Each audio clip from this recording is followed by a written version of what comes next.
Hey, I love sitcoms. I really have a soft spot in my heart for the multi-camera, laugh track, cheesy sitcom of old. It's something that I grew to love. It became my comfort food. It became the home cooked meal from my dad. Just chef's kiss. It was background noise through college and high school. You ask friends and roommates, I always had it on. And it's something that I realized it wasn't just background noise to me, but I enjoyed it and I liked it, and I think it was in a way that um, a lot of people would scoff at, look down at. But I think there's a lot of value to it, and there's a reason why they were so popular for how long they were. Um, I remember growing up, being at home with my mom, and she'd be watching Friends. But by the way, side note, wow, can you believe how many of us watched that show as kids in the background? My gosh, like, no wonder we're all scarred. No wonder we're all weird. That show did a number on us. One, because ew. Two, it's not that funny. It's just not that funny. It's not as good. It's not as good as I thought it was. Which, sorry for the tangent. I just went somewhere in my head there.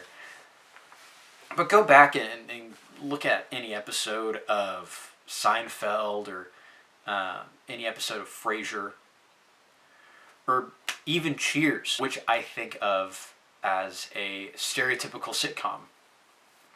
And it's full of characters that are distinct and you like spending time with. You get to grow with them and see them episode by episode, day by day, incrementally grow and change into different, more well-realized, more rounded people. You look at any pilot episode of any show, and who those characters end up to be when done well is a radically different place. Now, sitcoms aren't as crazy as the Meth Boys and the Dragon Boys and the Vampire Boys or the Rich Boys of now, but there's a magic to them. You know, they're not bananas, but they're well done, and I think that's something that we have forgotten. I think we forget that. Hey, how many people watched the finale of Cheers? 84 million people? How many people? 2 million.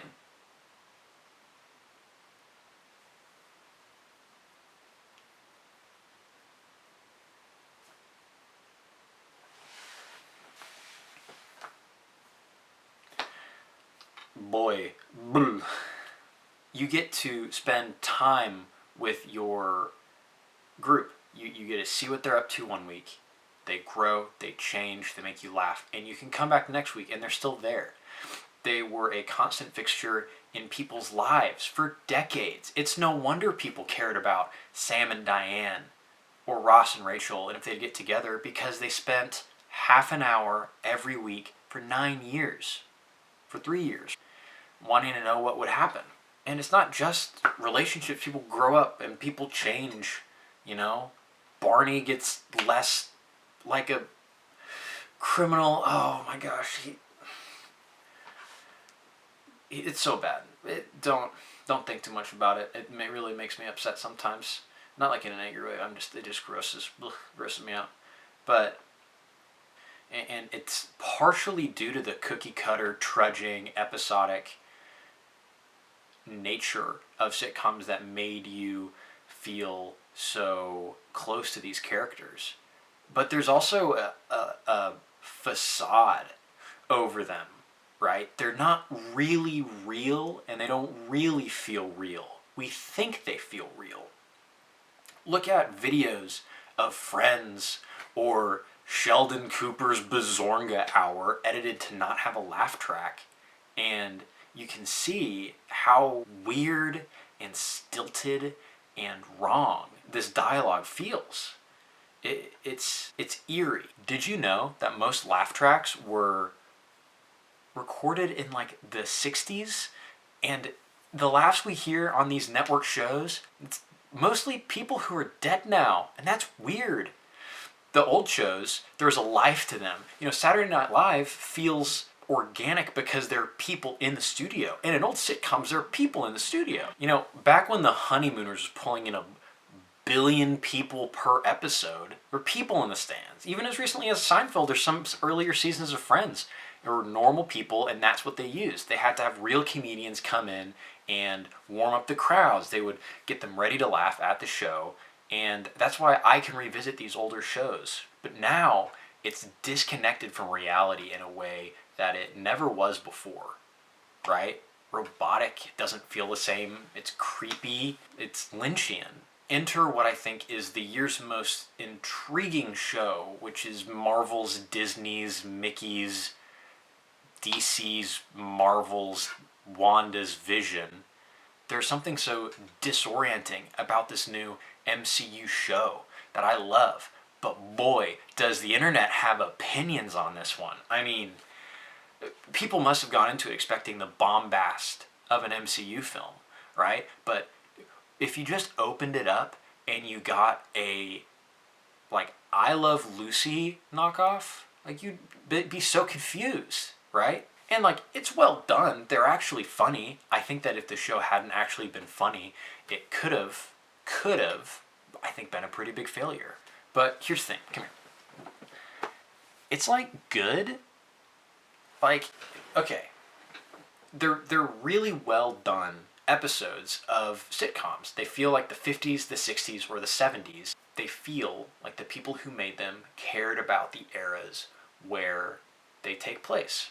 But they also care about the storytelling, and they care about these two characters. This format is long dead, but the MCU has recreated it in such a real-feeling way that feels genuine and feels of the era that these shows originally aired in. But then there's bits and pieces here and there that are just off. People get hurt, people almost die, weird things happen, and that's when the facade that we're used to in sitcoms breaks down in the meta-narrative of the show. To use a $5 word, I think that the show leans so heavy into these classic sitcom tropes so that when they fall away, it's just jarring. It feels wrong. These tropes are the dead and dying remnants of a genre that has changed so much from where it was, that epitomized the classic sitcom. These shards of the mainstream monoculture are deconstructed in such a way that makes them interesting again. And I'm not even talking per se about the meta-narrative in the show where it's a show within a show and it's all about a character's psyche and dealing with loss and dealing with how it deconstructs the genre tropes in a way that changes it into being disturbing and some real scary stuff. I know that there's horror on TV now, but no. I hated that. It scared me a lot. And I think it only did that because it was wrapped in a show that felt like I Love Lucy, right? Oh, there's a bug in here. Oh, come on. In music genres, the term post gets thrown around a lot in r/hip-hop heads or for fan-tan occultists. But what it really means is when someone takes the structure and the norms of a genre and they tease it, they push it, and they expand it into something that's more than the sum of its parts, right? One of my favorite records is something called London's Calling.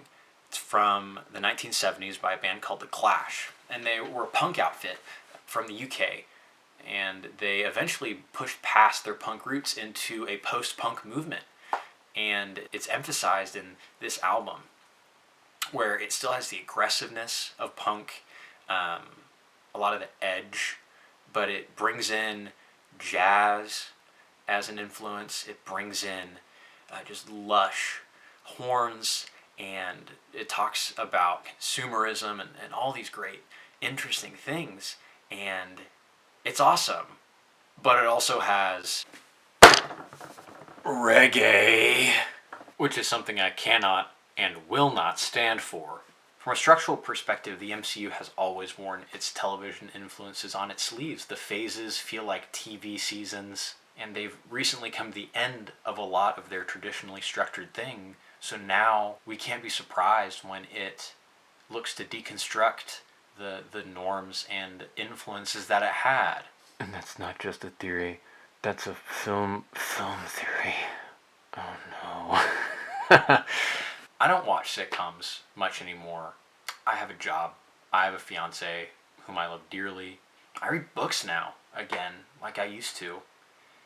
I didn't expect a show like this to make me be reflective and melancholic, but it has. You know, it really do be like that sometimes. It really do. Well, thanks for watching whatever this was. And don't forget to buy GameStop stock, because who knows? Who knows what'll happen? Maybe that's what we use to buy beans in the apocalypse.